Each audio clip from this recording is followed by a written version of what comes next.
Hi everyone, I am here today to talk about dementia. So perhaps you just got a diagnosis for a loved one in your life, and as you heard the words dementia, you feel like the world just got flipped upside down. You're confused, you're not sure about what steps to take forward because this is not something you were expecting, this is not something you had planned in your life. And perhaps you don't know anyone else with this condition. You don't know anyone else who shares in this struggle or in this new lifestyle that you have to design for your loved ones. And just trust me, as someone with many patients around me and their families who are going through this, you are most definitely not alone. And don't worry, you're not failing. It's all very new and it's all very confusing, and even as time goes by, things will get clearer, but it doesn't mean you're always going to know the answers. Most families are not getting a clear step-by-step roadmap. All you get is a diagnosis and maybe a few helpful sheets and references to support centers. And you're kind of left to figure out the rest on your own because you can't have hours and hours and sit down conversations with the doctors. You then have to go figure out what are the behaviors for this. They might give you a list of medications, but you're still responsible to then go home and decide and figure out and research what is the safety surrounding this, the best safety measures for the individual. What are the future appointments for them? What kind of support are they going to need? But also as well, what kind of support the caregivers are going to need. That is hugely important and cannot be ignored. So, right now I'm going to cover a few of the immediate next steps as well as what you can expect from the few weeks after you've received that diagnosis for maybe your spouse or maybe a parent or another loved one in your family. Because what to do next can seem confusing, and as the weeks go by and the days go by, you're kind of maybe balancing a lot at the same time, as well as your maybe day-to-day responsibilities separate from the diagnosis, just maybe maintaining your household tasks, your personal tasks, your professional tasks. So there's a lot, right, that you're balancing and dealing with. So by the end, you're kind of going to know what to focus on first, which things can wait, and maybe what words to use when your loved one is expressing confusion, resistance, or showing signs that they're upset. Because learning how to respond to these things in a way that doesn't completely make you so frustrated is going to have a huge impact in how you're able to manage your stress levels as well as theirs. And we all know that although this can be tense and scary for everyone, we also don't want to lose control of our emotions completely, because it will be entirely difficult to live under stress and also try to live a normal life and give the best caregiving that you can give if everyone is completely stressed and completely on edge. So let's all take a moment, okay? Let's just breathe in and breathe out so that we can start addressing and taking steps towards what you want the next few days, weeks, and months to look like. So as we start, like we said, don't think of this new dementia behavior as them acting in a bad way or them behaving badly. They are going to say things that are potentially infuriating, offensive, annoying, and it's all not bad behavior. It's just simply communication.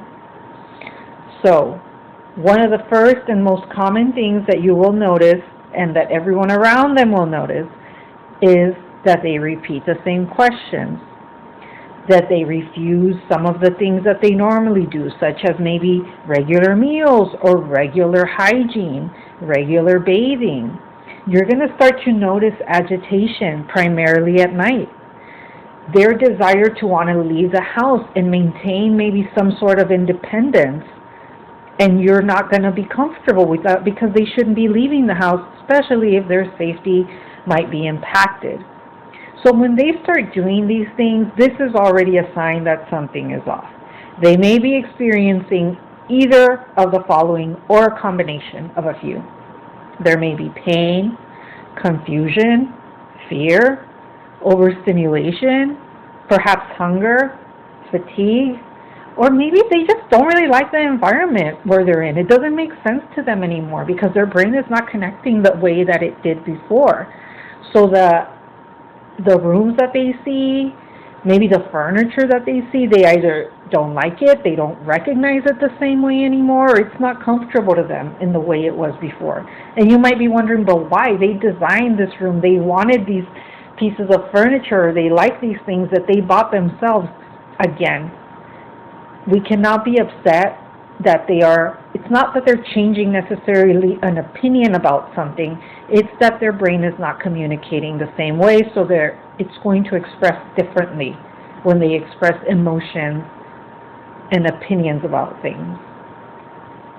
So something to remember and reduce that chaos, to try to increase their comfort a bit or a lot, can be to build a routine that is easy to follow, that is not complicated, that is pretty straightforward, and not responding to things like you would with someone that is maybe a child or someone that is like yourself and is completely cognizant of what's going on. So when they do something that's upsetting, you're not going to respond with, "Why are you like this? Why are you doing this right now?" Because what they're experiencing in their life and their perspective and reality is completely different. So you're going to pause and think to yourself, okay, what is it that they're possibly experiencing at this moment that's leading to this behavior that they're doing? And what can I just do in the next 5 minutes to maybe calm that down or redirect them, or give another option that may be a little bit more comforting to them? So these are just some ways in which you're going to be managing your mindset without completely losing control and unleashing it to your loved ones, because that frustration leads you to just want to snap, right? And rightfully so, because you are upset that all the things you're doing to try to accommodate them from your perspective, from the things they used to like before, are just not landing the same. And they're not responding in the way you were used to them responding for years, decades. This time, they're responding in odd ways that you just cannot understand. And if you let that continue in your mind as a way of, this is argument and I got to stick to the same responses I used to so that I can eventually get them to respond the way they used to, this is not going to work, and you're going off a completely different path, and that would not be in any way resolving this, because that would be almost like ignoring that they have dementia and wanting them to take steps backwards and be the person that they were before. And what dementia is telling you is that maybe they're not completely already lost on the other side. It's simply that they're starting to show signs of that change. So some of these changes you're going to have to work with. They're not going to be easy to undo overnight and make them remember all the things of their past.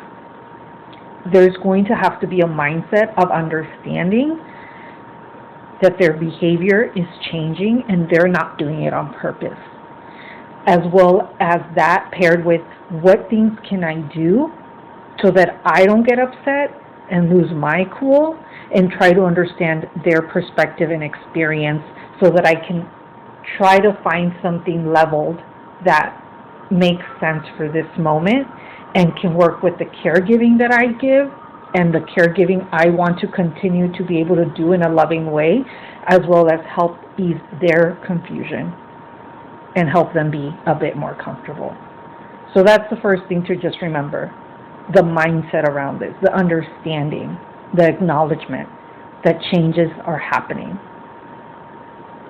The next thing I want to talk about is stabilizing a bit of the chaos. So 24 hours after you've had the diagnosis and you're overwhelmed and you've searched everything online and maybe you've asked people around you that you know have relatives with dementia or Alzheimer's, what you really need to realize is that you're going to need a structured plan. So the structure around this is going to revolve around what I mentioned before, which can be routines, but also starting to check in what ways at home or where most of their time is spent is safe and conducive to what is becoming their new reality. So some of the things you can do, especially like today, tonight, or as you're watching this video, is maybe you start looking at the surroundings and just scanning for what could help things be more structured and safe. Now, this doesn't mean you got to go tear walls and do a full remodel and throw everything you have away. That's not what we're talking about yet. Right now, we're just looking at the basics, and you're starting to pay attention so that you can easily remove things that are obviously not going to help the situation and not going to help that individual. So easy examples of this would be like immediately, just right now you can tell wherever you are or where you know they spend a lot of time of their day is removing like obvious trip hazards, things that are on the floor, right?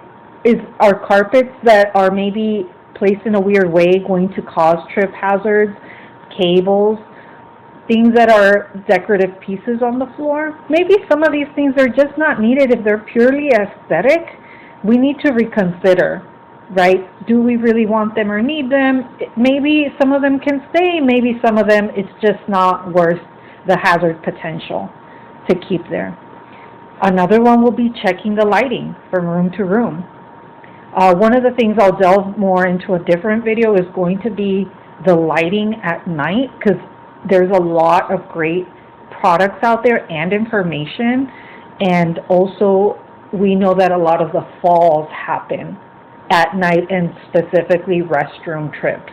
So that's going to be a great way for you to start paying attention and seeing in which ways you can, again, look at the home, look at the hallways, or look at the doors and see how the lighting is showing. Is it easy for them to view the lighting? Are there censored lightings you might want to consider in the future? Is it going to be easy for them to access the places they have to go, such as the restroom? If there's even a slight possibility that your loved one is wandering around and maybe trying to leave or going to spaces that might not be great, whether that's the garage or a storage room, if there's going to be access to things that are not safe or that they can hurt themselves, that already lets you know that you're going to have to make a plan for the doors. So that way you're not creating a fight. You're not saying, hey, you cannot go there. You're not saying, hey, I told you to stop checking in that room. I told you to not leave this room. I told you not to leave the house. All of these can be avoided. All these potential arguments, all of these potential fights, all of these constantly treating them in a way that they feel that you're offending them by stopping them or taking away their empowerment can just simply be avoided or redirected by having plans for the doors, or having what they call like the safety blocks that don't allow you to open like a full drawer, kind of like the baby proofing. If you just simply cover doors in a way that they don't look like doors, or you maybe change the way that they open, or you just lock them, that already removes possibility of danger. It already removes maybe 100 times of you telling them in the future, I told you not to look there. I told you to leave that door closed. I told you not to be opening and wandering around. I told you, I told you, I told you. These repeatedly I told yous are what depletes you. It's what makes the caregivers feel upset, and it feels them not feel appreciated because they're just on repeat mode. Save yourself some trouble. Save yourself some headaches and potential fights by starting to see which things work for you in your home. It's not going to look the same for everyone because each person has dementia differently and each caregiver has a different space. But everyone has the possibility to make improvements where they are in their home to reduce this friction and this constant back and forth. I told you not to go there. I told you not to do that. I told you. Again, I want to save you headache as a caregiver because caregiving is difficult enough.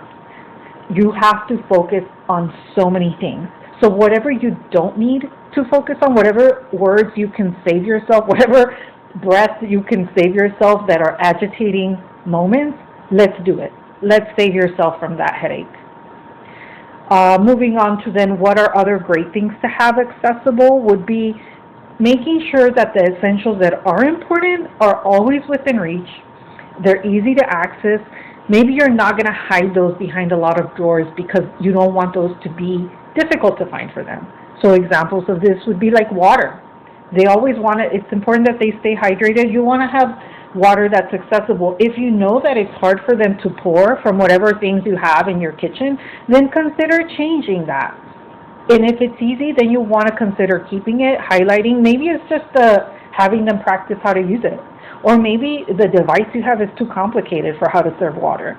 And you want to have water bottles ready for them, accessible for them, or glasses or plastic cups, whatever it is for you. Don't make it, it's completely hard, or the water jug is always empty, so they got to go and balance something to try to get more water. All of these things should be easy, accessible. Same thing with things like napkins or tissues. You want to have that easy, viewable, accessible. Perhaps you might consider their clothing. If you want to have simple outfits that are just easy, you're not going to put all their fancy, nice outfits in the same place where they're simple, straightforward outfits. Because maybe the things that are reserved for special occasions don't need to be in their eye view. Don't complicate their life more than it needs to be. Or put the easy ones in a viewable area. Maybe those don't go in the closet. Maybe they go in a drawer or vice versa, whatever makes sense to them. All these familiar items, we want them to be easily accessible, but not burdensome, but also not cause any hazards, but they should be easy for them to get, whether it's their snacks. Now, people complain to me, oh, this person's always getting soda and they're not supposed to be drinking soda, doctor told them not to. Then tell me why there's even soda in the kitchen. It needs to be in a place where they're not going to see it. Now, you may say, yeah, but we need soda. The rest of the family does drink soda, but that person cannot drink soda. Then you ought to avoid, again, multiple fights about this. There are ways you can go around this. You can cover the soda in a different container. You can put whatever they call the little can covers around them so they can't see the brand. Or you can just put it in a different part of the fridge that they can't really see. Figure it out. I'm not sure what the answer is for your family, but don't keep putting it in the same place and allow for 6 months of fighting just because you don't want to let go of whatever the item is, and it's still viewable for them, so they have access to them to something they're not supposed to have. Whether it's food, whether it's drinks, whether it's a toy they shouldn't be getting on. If they used to love skateboards, and it's not safe for them to do skateboards anymore, there should be no skateboards around. And if there are, they need to be put away where only the individual who uses them knows where it's at, and it doesn't allow the person with dementia to think, oh, I'm 20 years old like I used to be and I can hop on this skateboard and just ride, because that's where their mind is going. They're flipping between all sorts of memories. So we don't want to engage them in that kind of risk. And what I see a lot of families do is get upset about things that were completely preventable. And I'm just wondering why they allowed it. If you know they're going to want to drink wine and get that corkscrew to open up the wine and that's dangerous for them, there should be no corkscrews around or no bottles in view. This needs to be rearranged in a way that you can still live your life, but it's not going to cause them to want the things and then go and make you worried about them. So again, things to consider, because these are just such simple solutions that I see people worrying about when there really is no need. There is no need to be worried about things that can have such easy modifications pretty much as of right now and as of today. So continuing on, some of the things that you want to see for yourself as a caregiver is that because you're going to be handling so much and you're going to be helping potentially with appointments as well as their regular home care and hygiene, as on top of all your regular responsibilities, is that you're going to want to stop relying on memory and trying to, oh, when did they do this? When did they get upset about that? Because you're like maybe trying to avoid some of those things or make it better so you can share these things with the doctor in their appointments, and you don't want to be thinking, oh, was it 2 weeks ago when they did this thing, or when they were saying that they were having pain but we couldn't see where, or whatever the things are, when they get moody, when they get upset, or they start crying. This is not going to be good for you to just be remembering. It is time for you to have to write these things down for your own peace of mind, so you can just put it on paper, and also so you can share with the doctor should they ask you, that you want to start writing down for your own self or your future self, what time of day do you notice is hardest for them? What are some of these behaviors that show up? Okay? Write these down because you're going to want to keep a log of these things. What time of day was hardest for them, where they were maybe acting in a different, unusual way, or they were throwing tantrums, whatever it was? What was the behavior? Were they crying? Were they shouting? Were they saying bad words? Were they just being silent? Were they, whatever the thing was, were they standing? Do they always start stomping when that happens? Was there something what was the trigger? What happened right before that caused that? What was the kind of causation? Was there something that made it that you immediately, when they saw this person or they saw this TV show or heard this song or drank this drink, that caused them to start acting up in a certain way? And then very importantly, what are the things that seem to help afterwards? What are the things that you notice start bringing them back to a calm or a comfort or a way that's a little bit more relieved than they were before? Now, this is not to mean you're doing a whole building of research project and you're like, I don't have time to track all of this. Again, it's like 4 simple questions. What time of day was hardest? What behavior showed up? What happened right before? And what was helping after? What seemed to help? This is not a massive thing. You don't have to write an essay for each. It could just be keywords. The point is you're building clarity. You're starting to better understand their diagnosis, and you might not be the caregiver always, or you may be. It may be you and other shared family members. It might be you in an assisted living. It may be you and other people. You may be hiring people to help. Whoever it is, everyone's going to benefit from having this clarity, because you may have to hand this off to someone else who might in the future be caregiving for this individual. And so whatever you have helps just understand their diagnosis. It also helps the doctors in future appointments. It helps wherever they're going to go for caregiving in the future to just have clarity and have an understanding, because everyone's dementia is differently. So I cannot ever say to anyone, what I saw with this patient is going to be identical for this other patient. Yes, sometimes there's overlaps. Yes, sometimes about half of the signs and symptoms could be the same, but sometimes they just aren't, and I can never make that assumption from the beginning. I have to see and meet every individual where they are. Now, I'm a person that has been in healthcare my whole career, and I've experienced it from all angles, and I love caregiving and patients and understanding the relationships of that, and I've worked in many assisted facilities, and I know that we have to meet people where they are, and everyone does the best that they can. And yes, I know some people are short on time and short on resources. The best way we can all work together and move forward and try to make the most comforting place for our loved ones and our patients is to try to meet them where they are without losing our fuse on them, because trying to kind of shake them into making sense is far gone. We're way past that point. We're way, way past that point. We cannot kind of try to, let's try to knock some sense into them by trying to make them remember everything or make them listen to me and try to instill the fear I did or I do with my kids. Folks, we are way beyond that. This is not where we are anymore. If you're trying to get results that way, I can tell you right now, you're going to have a very rough road ahead. And what I want to do is help caregivers to get away from that road, to try to alleviate their pain so you're not having a battle the entire day, then going to sleep exhausted, can't even sleep with all that stress and all that worry, and then wake up and repeat it all over again. That's not what we're trying to do. At least that's not how I want to help people. There's so many great resources out there. There's so many great ways to do this. You don't need to do it that way. If you choose to, I suppose you can, but there's many, many other ways to do this.